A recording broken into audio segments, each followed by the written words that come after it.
models. And I think it's a really interesting time for us in the industry to be talking about models, because I think for the whole time that I've been kind of hanging out in the screen industry, we've been talking models. What's the model? Who's the model? What's the next model? What's the new model? What's the model that works? I think most distributors just would prefer to take your project once it's completed. That's the most common way. So they'll start talking to you and say to you, just send me a rough cut once you have it done, or send the finished program once it's completed. Starting from the very beginning is at the development stage. So what a distributor can come in on at a very early stage is sometimes they can offer you some development funding if they think it's a really, really great project, and also help you find co-producers via broadcasters. So if you don't have those relationships yourself, distributors such as myself can see that perhaps it might be good for National Geographic or BBC or NHK, and then we can pitch the project for you and help you find that money for you to put towards your project. So that could be either in terms of a commission, which means that if the broadcaster will give you money to make the whole budget to make the program, or if they're going to co-produce with you, then they'll give you part of the budget. And then there's also a pre-sale, which means that once you've started shooting something around the rough cut stage, then they may give you, just a little bit more than what it would cost them to just acquire it as a finished program. As far as business models, I mean, we are aiming to work with people that were the studios and the bigger financiers and making or developing content with very big stakes. I was talking about stakes briefly before, and by stakes I don't mean whether the guy's going to live or die. I mean the size of the group affected. Like an end of the world movie is a big stakes movie. A relationship drama is a small stakes movie. Something with a town, or a small town, or a small school is like a medium stakes kind of movie. And so those big budget ones need to be big stakes. They need to be looking at, I don't know how much you guys know about audiences, but sort of 4-quadrant movies. We have sort of 4 really big projects. We have a big Paul Watson biopic. He does The Sea Shepherd. Pierre Morel's directing. He did Taken. John Colley's writing. He did Master and Commander. He did Happy Feet. He's a big writer. So this is the sort of the area that we're really interested in playing. We're developing a massive sort of Frankenstein telling. I mean, I know they're doing I, Frankenstein. We're doing a film called Gollum, which is sort of a big studio-aimed pitch. We're working with Graham Bates, who did Animalia, on a great kids property called Truck Dogs, which is self-explanatory. And these are the people. We'll either be working with studios or we'll be working with your big companies, your own globals, exclusives, new millenniums on these. So the model has changed. I'm not sort of playing in that middle space anymore. If you do want to play in the middle space, and Breath is a middle space movie, you need to have something with an audience inbuilt or big actors. Drive was probably one of my favourite movies that came out in the last couple of years. That has Ryan Gosling. That has Kerry Mulligan. That's what you need to get these movies made these days. So in Australia, it's a bit skewed because we have Screen Australia and we have this fabulous rebate, and we're still making drama. But most of the time overseas, that stuff is living on TV, and we're not getting international sales when we do make those films in the middle ground. And then the rest of the model is the lower end stuff. And when I say lower end, there's still some amazing films. I mean, who would have thought Paranormal Activity was going to do $400 million? But I mean, Monsters. If you look at Monsters. That guy's directing Godzilla now. He did it for $40,000. He went to Guatemala with 2 actors and a camera, did two years of visual effects on his own. Have a look at the Monsters trailer if you get a chance. The film, the director's now doing Godzilla. I think it's sold for, it did $3 or $4 million worth of sales, which isn't bad for 40 grand. That's a pretty commercial movie. Certainly the core similarity with what Jamie was saying is that it is hard enough to make any drama that you've got to really want to make it, basically, because it's never easy. So that's the starting point. That said, TV drama does have a pattern to it, and it's dictated largely by licence fees in Screen Australia and producer offset. And so our standard business model would be liaise with the commissioning editors and the network programmers, get a feeling for what they're looking for, what sort of show they feel they may want, etc. Match that, if we can, with... There's always half a dozen things we've been wanting to make either right now or for the last 3 or 4 years, or something comes to us. You take that in initially, it's a very small pitch, it's just a page or 2, really. But you have to be prepared. It can't be a situation.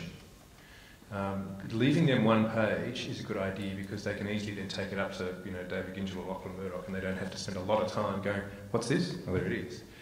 And it's not because they can't read, it's because they've got 7,000 other things they've got to do in that hour. But at that initial drama pitch, when you just leave them that page or 2, as I said, it can't be just, it's a really cracking legal show, because they've got to say, well, what's the story?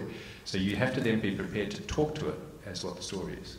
And that's really the sort of art of what you do, that the one-pager encapsulates the core idea so they can see what the cast is going to look like, what the look of the show might be, etc., the central story generators. But then you've told them a story. Now, hopefully, that's actually got them very interested. You must get their interest first. They must be on the hook for something first. At some stage, pretty soon, we want to get a trigger to production. So after, be it 2, 3, 4 first or second draft scripts, there'll then be, please, we're not going to spend much more time in development. Either you still like us, if you do, let's make it. Now, at that point, they say, well, what's the finance plan? And we go, well, license fee, and that's always there's the network license fee, which is roughly these days mandated around about $450 is your normal one, although it can go up for a successful franchise or series or something they really, really want. That can go up by $100,000 or $200,000. There's a combination of producer offset and Screen Australia, which currently gets you around about 35%. There's something from the state body, whether that's Film Victoria, WA, Screen New South Wales, which are good for production investment, that's right. And then you look at what's left. Now, at that point, we come to one of the things about TV drama, which may or may not be different to features, which is that I've heard it explained to me once by the great Tony Buckley, who said you can either shoot the script or shoot the budget. And that's really... And there's... People sort of look at that and go, well, that's sort of anti-creative and it's a bad move, but it's actually a good discipline. It really is. So we look at what we think. We're not stupid. If you're going to make a mad action film, or if you're doing something like Cloud Street, you know it's going to be expensive. And if you're going to do a sort of returning procedural drama, that'll come back down a bit. But you pick roughly a figure that you know you're going to need. A lot of these production investments are based on percentages, so you can't just not have one, because everything then cascades down. So then, generally speaking, we're somewhere between, could be 20,000 to 150,000 per hour short. Yep. Then it's a combination of DVD pre-sale, possibly in our case New Zealand, because we've got very good contacts with New Zealand networks, and, while we're here, international distribution. I had no idea that it could be so much fun. Yeah. I thought that the fun bit was creating the content. And it is, still to this day, it's probably the most fun. But I've just really realised that I really like the other part of it as well. And is that how you guys are feeling too, that we're making the shows for the budget that we can raise, rather than putting out and trying to get a whole heap of money in that we're going to have to pay back in the long run? Or is that an independent problem? No, to a large degree, you do make the show for the budget you can raise. But as I said, there are times when you know it's going to be expensive, and then that's a variation from that plan. And then you take the risk. Well, or you get someone else to take a risk. Yeah. But often you would go to a network then, and say going into Underbelly Razor, which is period, and that's obviously going to cost north of $1 million. Yeah. What are your options? Your options are to try and convince the network to up their licence fee. Good luck. But it's possible under some circumstances. The options are to ask them for an investment on top of their licence fee, but then that reduces your back end, and that's what you have to weigh up. I've got a company called 360 Degree Films. It's basically me.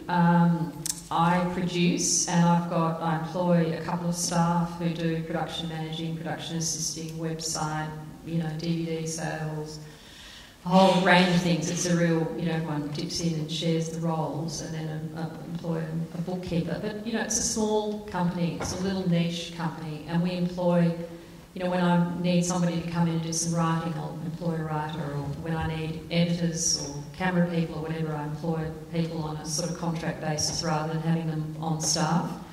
Quite often I'll come up with the ideas, and then I'll think, okay, who could I get to come and work on this? And I'll bring somebody to do some development and research and do some writing.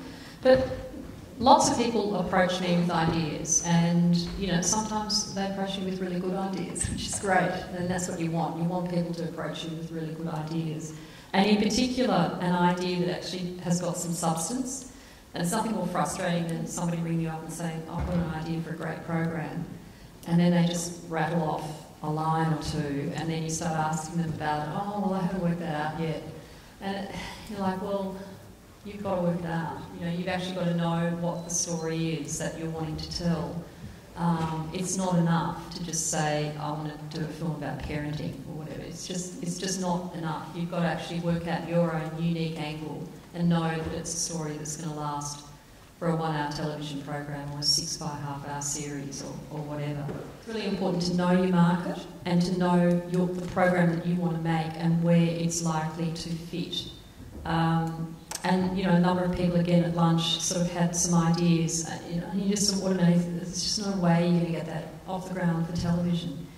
But there's lots of opportunities for doing things online, and also writing blogs and magazine stories and creating, little online programs. I mean, there's a great example of an SBS program called Go A Hippie Tribe, which started off as a sort of Facebook site, and the guy who directed that, he'd been the child of hippie parents who spent all this time in Goa in the 70s.